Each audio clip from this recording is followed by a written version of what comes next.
Welcome to another episode of Game One, brought to you by Mo Boombox. I'm your host once again, Devon, also known as D Black, and we got a special guest today, Don Carey Jr., who's a pro hooper, former collegiate athlete. Excuse me. How you doing today, Don? And happy birthday, by the way. It's his birthday. Appreciate that. I'm doing well though. Appreciate y'all having me on the podcast today. For sure. So for the people that not familiar with you, can you let us know where you from, where you hooped at? Yeah, so Don Carey. I'm from Upper Marlboro, Maryland. And in college I hooped at Mount St. Mary's, Siena College, Maryland University, and Georgetown University. Okay, man. Yeah. D1 athlete, man. So can you talk about like just the grind that a lot of athletes or hoopers in general have to put in just to, make it to the D1 level? Yeah, I started playing when I was 8 years old, bro, so that's a lot of hours just put in, a lot of years just to see the fruition and the fruit of my labor, really. So a lot of time goes into it. You don't see the return right away, you know what I'm saying? I never knew where I would be at today based on when I was younger, but definitely a lot of time goes into it. Sacrifice, bro, you know what I'm saying? So a lot of guys sacrifice to get certain places that we want to go, and that's any field, not just sports, not just basketball. That's anything you want to do in life. You got to give something up to get to where you want to go with that. So That's crazy. So you talk about sacrifices, man. Can you talk about just the daily grind of because I've talked to kids and coaches, because I work with different organizations that host AAU tournaments and basketball camps and stuff like that. So I see the type of things that they do. But can you talk about just the daily grind? Because a lot of kids that's coming up, they might not understand that sometimes you got to put 2, maybe 3 workouts in a day, every day. Sometimes you be talking about sacrifices. Yeah, so to your point, it's like what you see, right? You see the work that guys put in, and that's what it is. I think that's the easiest part. Like when you gotta go to practice, when you gotta go to school, when you gotta get to class, but it's when nobody really watching, what are you doing? That's the time that really matters for real. And the point I'm at in my career now, that's my favorite part. It's when nobody's around, that's when I put the most work in. That's my favorite time to really work on my craft and be in the gym, because I know that's the real separation right there. So you love an empty gym. Yeah. Yeah, I know that. So you say you've been playing since you was 8. Is there something that was told to you or a quote or something that just stuck with you that made everything click for you to say, okay, this is what I want to do, this is what I want to dedicate my life to, you know what I mean? I think I made that decision very early. I come from a basketball family, though. So my parents hooped in college. My brother hooped in college. He's a big part of me wanting to hoop and kind of following his footsteps. But it's been, even though I committed to it when I was younger, bro, it's been hella times where I thought about quitting for real. Is this really for me? That's how bad it gets sometimes. But I stuck it through. And the people around me, they wasn't letting me quit. So it's really, you got a good support system. Yeah, testament to them, really. Yeah, that's good, man. I'm glad to hear that. So when you was coming up, before you started playing collegiate ball, talk about coming up, maybe playing high school, the AAU system, some of your favorite games or people you competed against, maybe that made you say, okay, I can hop on this court and pretty much compete with anybody. Yeah. Just being from this area is so competitive, really. But in the high school scene, I went to private school. Plan was to go private school, but some things happened, and I ended up in a public school. And if you know anything about the DMV scene and basketball, it's a lot of stock is in the private school. So if you were in a public school, it's just 10 times harder to make it, to make it D1, to make it anywhere, because you're competing against them guys. That being said, I just had to work, I had to work a lot harder than my peers because they was just overshadowing me alone. But definitely had some tough matchups. By the way, I went to Frederick Douglass High School in Upper Marlboro, Maryland. Shout out to Pittsburgh and all my teammates. The time we spent there, it was special. We all talk today, still to this day. But special matchups, I would say Justin Faison. He was there. He went to Gwen Park. He transferred in from McNamara, which is the private school, and went to Gwen Park. We had a lot of battles once he got there, but we kind of brought the best out of each other when we played against each other. You know what I'm saying? Pack gyms, JV games, like already sold out, that type of vibe for real. That sounds fun. So you talked about your amateur career. So now we transition to college. Can you walk us through, like, you know, what you went through, what you learned through being a student athlete at the D1 level? Yeah, but let me take a step back to high school. So you got your high school, and you got AAU scene. Right. So me already being in public school, I wasn't getting recruited from my public high school. Right. So I had to rely on AAU scene, and then the AAU scene, I kind of was like under the radar as well. I wasn't on the circuit team, so it was also tough for me. Very discouraging, honestly. That's the times when I was like questioning, is basketball for me? Because I'm like competing with my peers. I know I'm good enough, but like I'm not getting the same recognition. So it's like, what am I really doing out here? Like I'm just floating for real. I didn't really feel like I belonged at the time, but as time told, you know what I mean? So, damn, I go into the questions you asked me about that. No, you straight. I was going to like just your when you went on to play at the collegiate level, like talk about things you learned as a student athlete. Oh yeah, and things of that nature. Well, one, it's a business. Yeah, that's first and foremost. Like each level you move up, it just becomes more so about like winning. What coaches and what teams can win, really. So it becomes more of a business in terms of like recruitment, in terms of like expectations on producing like numbers and things like that. So first and foremost, just always conduct myself like it's a business. So like move professionally, don't be late, communicate well, that type of thing. Have the right attitude when you approach the game. That's first and foremost. Other than that, I mean, the game of basketball, you kind of learn that as you put in the work, as you experience and compete against other people, and learn from different coaches and things like that. But yeah, I mean, I learned a lot of things in college. Really, I can go on and on. I had 4 different coaches, so I learned different things from each of those coaches. Yeah, they kind of helped me mold me into who I am today, the player in person, really. So let's talk a little bit more about the player you're on the court. You're about what, 6'5", 6'6"? Yeah. Well, you a guard. Yeah, I'm so, point guard. Oh, point guard. Okay, you run the point. So can you describe your game for those who probably haven't seen you play before? Like, yeah, for sure. I mean, you just said it. I'm a point guard. Naturally, like unselfish, want my teammates to eat, but I could also, I could score the ball. So I'm a threat there. So I could really, you know what I'm saying, I could attack you from both angles, really. What's some of the things, part of your game, that you're continuously working on trying to get better at? Because I know you ain't mentioned defense. I love defense. I was a defender when I played. So yeah, well, I mean, defense to me, I don't think defense is a skill. I think it's like straight effort. So if you a competitor, if you want to compete, if you want to win, you going to play defense to stop the other man from scoring for, it's going to mean something to you. So that's definitely me. I'm a competitor. I'm a winner. I've been at 4 different schools, won everywhere I've been, you know what I'm saying, that type of thing. But yeah, I'm a winner. So yeah, I like defense because it's going to help you win games for sure. Cool, man. So, you just got done doing the season with the Maine Celtics, am I correct? Yeah. G League team. Can you talk about just the difference at the pro level, adjusting from playing in college and then going to the pro level, and how, the lifestyle and maybe the game is faster or different, the things you're trying to learn and adjust to? Yeah.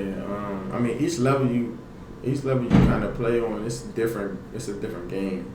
It's different, but this rookie season, it was a big adjustment for me. First time I didn't really play. I wasn't getting consistent minutes on the floor. I wasn't really in that lineup really yet. Before that, I'm starting everywhere I go. So it's like big drop off there. But the humility in me wanting to just win and be there for my teammates kind of kept me sane through the year. We still ended up winning a lot. Like we lost in the finals. Yeah, so I tell you that, like how I stuck around on that team, I still affected winning even though I wasn't on the court. But yeah, the game in the G League for my rookie season, I mean, it's a lot faster pace. Everybody is athletic. Everybody's skilled. So it's like, how do you give yourself an angle? You know what I'm saying? That's kind of my thoughts as I'm going through the season. Like, how do I gain an advantage if everybody's athletic, everybody's fast, everybody's been that guy at the college that they was at? Like, where does the separation come in? And I think it's like the discipline, really. Like, everybody got money on that level. Everybody can hoop. So it's like, you guys gotta do the same things over and over that's gonna work for you. And that's just being disciplined. Don't get sidetracked, really. And over like a long stretch of time, you'll start to see people separate in different talent levels. That's kind of my story, really. Like, going back to high school, I just did the same thing. I just worked, and then the separation started to come. But this the way the game is played. It's a lot different. And then the people that were playing in front of me, pretty skilled guards and things like that. So I learned a lot from them. But yeah, shout out to them. So it was like good vets, basically. Yeah, we didn't even have vets. A lot of younger players. They were just a little bit more experienced. They were second and third year guys. So they got the upper hand on me. They probably gonna play experience and things like that. But I definitely learned a lot from them, and they brought me under their wing. You know what I'm saying? They helped me learn. They helped me compete, and it didn't feel like I wasn't playing. You know what I'm saying? It felt like I was right there on the floor with them every day. So it was easy to go to work. To be honest with you. So we're currently in the off season now, but going forward, what are your plans for your pro career? So this upcoming season, I'm going to be most likely overseas. I don't necessarily know what country yet, but when I sign, I'll know, obviously, so y'all get word on that. But yeah, I'm going overseas this year. It'll be my first year overseas. Big jump for me. But I'm looking forward to it. I think it's a necessary step, and a lot of good things can come out of it. Okay. Yeah. So for any team that might be interested in you, what would you like them to know about yourself? Like, what kind of player you are, what type of what would you bring to a team? Well, honestly, they're gonna do that homework on what type of player I am, bro. But I could talk more so like about the person I am, really. I'm just, I don't know, I'm a family, community guy. I don't, I stay out the way, stay to myself, and just try to take care of my people, if that makes sense. And then on the court, I'm a competitor. I want to win, and I want to have an impact on that winning, to be honest with you. So that's what it is. Yeah, I hope that works out for you. Yeah. Actually, I know it's going to work out for you. I can tell. So for game one, we like to have fun. We like to talk about, different things that, people that are fans of the sport of basketball are into. One of our segments we do is lifetime matchups. And what that is, I'm going to name two players.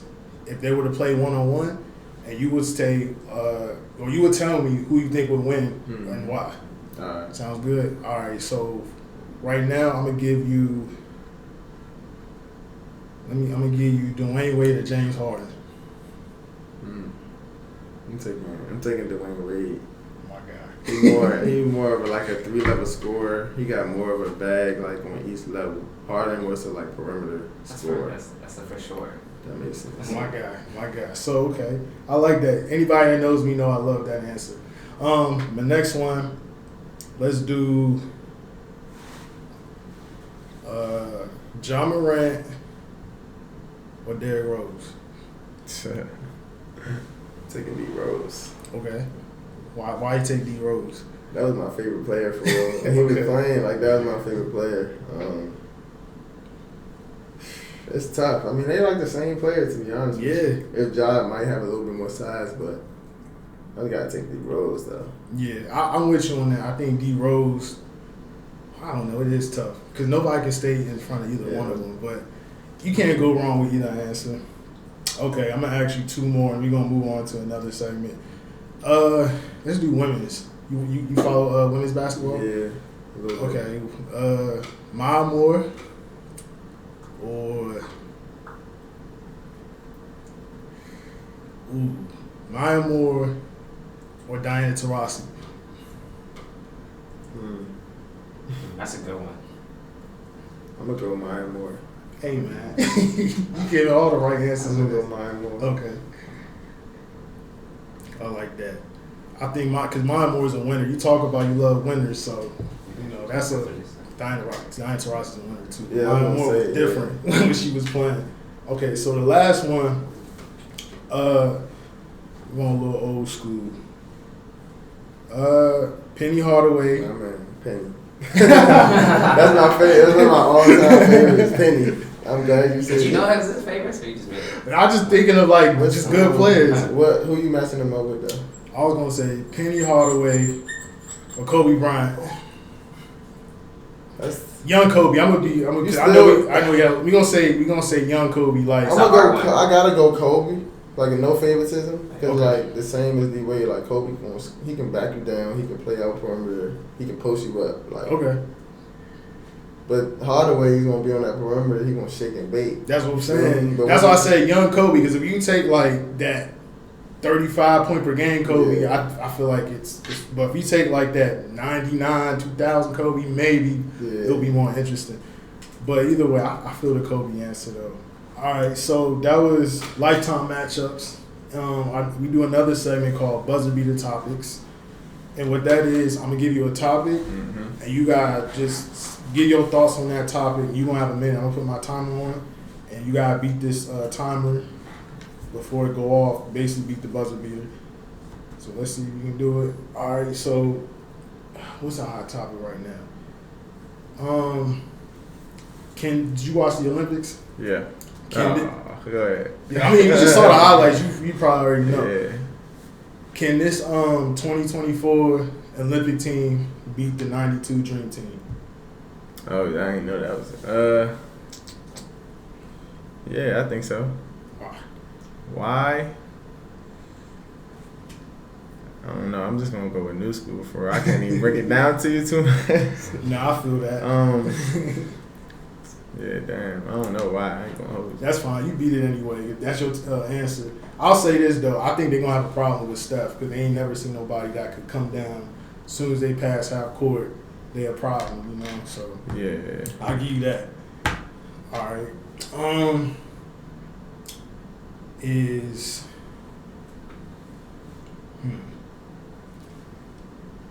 Hold it. Is Ja Morant gonna have an MVP season? Oof. Shoot, I hope he do. That's what you need. That's what he need right now to shake back from, all the events that happened before. But MVP season, I mean, they got the team for him to be successful like that. I think he could. Yeah, that's my sleep MVP pick. Putting that out there now. If they don't forget how good he is. Okay. You did that in 30 seconds. All right, so our last one. Who's gonna win the WNBA Rookie of the Year?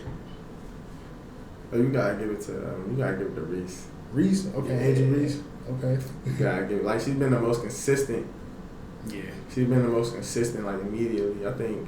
I really think it's between her and probably Caitlin Clark. Caitlin Clark, like, she had to warm up. She had to warm up into it, you know what I'm saying? There wasn't no warm up for Reese. She got straight to it. Right to it. Okay, I like that answer. I think it's neck and neck. But yeah, I hope Angel Reese win it, but they got to start winning some games because they kind of dipped a little bit. All right, so that's that's buzzer beaters. That's it for all our segments, man. But thank you again for coming on to Game 1. Anybody that's tuned in and want to see more of Don, check him out. It's Don C with Game 1. Y'all can follow me on Instagram at DonC.13. I don't got Twitter no more. Just follow me on the gram, man. And that's going to do it. Thank y'all for tuning in to another episode of Game 1 with your boy D Black. I want to say thank you again, Don. Happy birthday to you. Appreciate you, bro. Check us out on all our socials, on Instagram or YouTube. Check out our other Mo TV shows.